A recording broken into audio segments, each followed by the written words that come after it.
For this edition of OKC Central, I'm Dave Morris. Century Martial Arts Chief Executive Officer Michael Dillard, no stranger to taking risks. You see, he's a veteran martial arts fighter, a black belt, and a race car driver. And more recently, took on the challenge of climbing Karsten's Pyramid, considered one of the world's 7 peaks. It's a designation given to the highest mountain peak on each continent. Dillard is no stranger to mountain climbing. He hiked up Kilimanjaro with his wife Libby in 2010. But in an interview with business writer Steve Lackmeyer, Dillard shared a story about his latest trek 2 weeks ago turned into a trip gone awry. It's a story about misplaced trust and an inexperienced mountain guide, and how the Dillards escaped captivity from mercenaries at a gold mine who authorities believed were about to demand ransom for his release. Give us a little bit of background as to you and your wife. You've been aspiring to climb the 7 summits. Give us that background. Well, one of the goals many climbers have is to climb the 7 summits. The 7 summits is it's a funny thing because there's more than one list of 7 summits. Some people climb a peak in Australia that you can drive a car up to. It's only 7,000 feet, and say, I've done the summit on that continent. It's truly not the highest mountain on that continental mass. The continental mass is called Oceania. The highest is Karsten's Pyramid Mountain in Indonesia.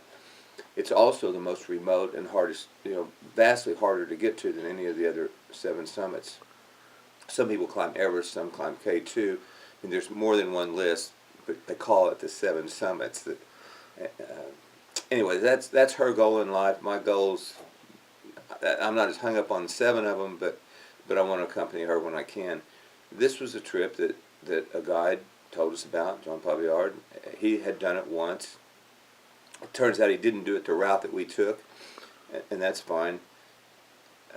He said it's more of an adventure because it's so much time through the jungle, across the savannas, crossing rivers, etc. And it was all of that. It surely was.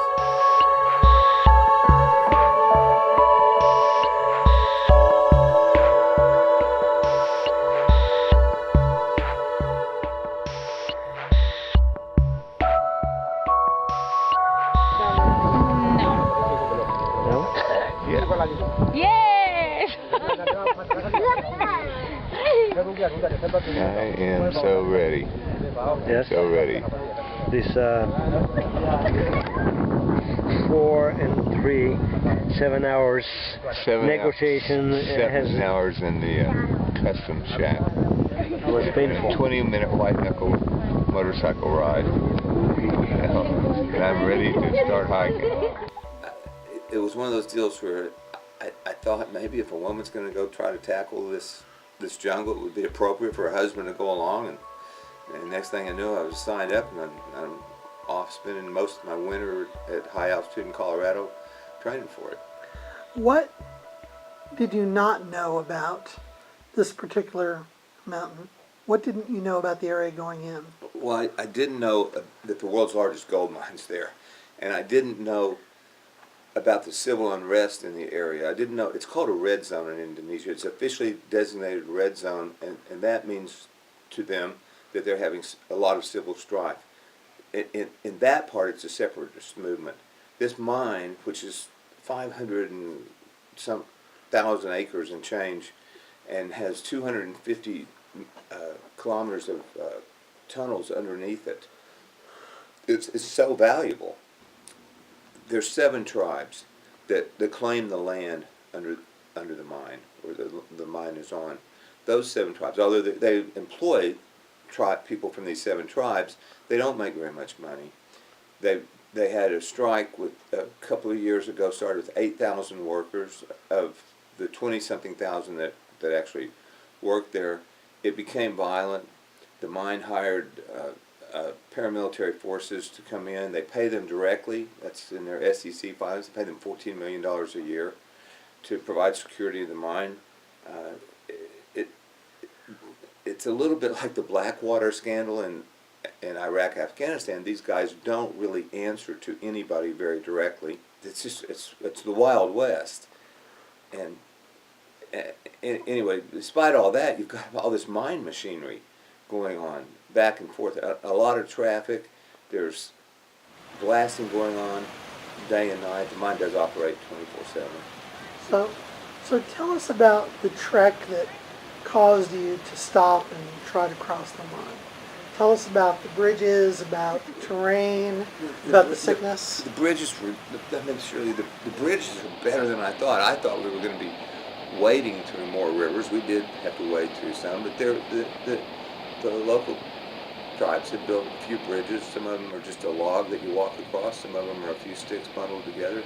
But we made it through those, and we followed one river for the first few days, although the trail crossed it several times. That's all fun, and once you get past the fact that you're going to be hiking 8 to 11 hours a day, and you're not just going up across, you're going up and down, and up and down, up and down. It's extremely fatiguing, but I trained for that. That wasn't a problem. The campgrounds were not very sanitary. The water wasn't really drinkable. We probably should have started using the pills, iodine pills, sooner. Everybody got sick. The rain, I knew it was going to rain a lot. I didn't know it was going to rain 2 or 3 inches a day and all night long. But that was what I signed up for. I didn't have a problem with that.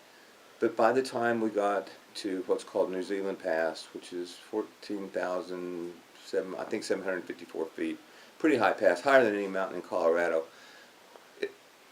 we started to have trouble. Libby had a big problem because some of the porters that we'd hired had their families tag along. They had some kids, ages, I don't know, 7 to 11, 7 to 12. I couldn't tell you their ages. They're tagging along because their dads are doing this. They don't go to school. They're all barefoot. Some of the wives are coming along. And we had argued with Jean Pavillard that this was inappropriate because of the dangers of crossing the rivers, the hardships and stuff like that. And he just basically said it's not my decision. The porters demand it. And that we went with that for a few days. That was okay. But when we got to New Zealand Pass, she drew the line. How are you? Oopsie. Are you okay? Are you gonna make it? I'm a million miles from anywhere. You're gonna make it? You better die trying. Okay. What did you promise Mikey? I wouldn't die trying. The stated goal of the mine is to put us back on the trail. The job of the mercenaries is to do it. What I later find out happens is the mercenaries take you to the edge of the trail. They try to extort whatever monies they can because you're now outside the mine's control. The mine is not in the business of ransoming people, don't get me wrong. The mercenaries are in the business of making money. They do that, and then they, hopefully release you under better circumstances after you've paid money to whatever. This became apparent after my sister had talked to the American Embassy, to SOS International, and to 2 mine experts in the United States and 1 in Australia who were all familiar with the situation. I had found a guard who wanted to listen to music on my phone. First my iPod, then my phone. He let me charge my phone on his computer terminal. It had been dead for a week. When it became charged, Libby was able to get one of the guards to sneak us up to a point at the top of their tram where you actually could get cell phone reception. And I took us up there, said, "You've only got a few minutes."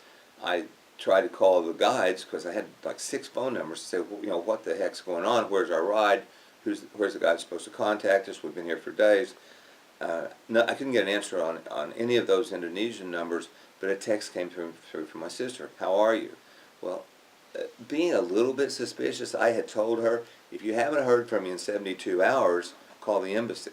Because this whole deal was a little hokey, but based on the fact that Libby needed medical help, I said, okay, we don't have many choices here.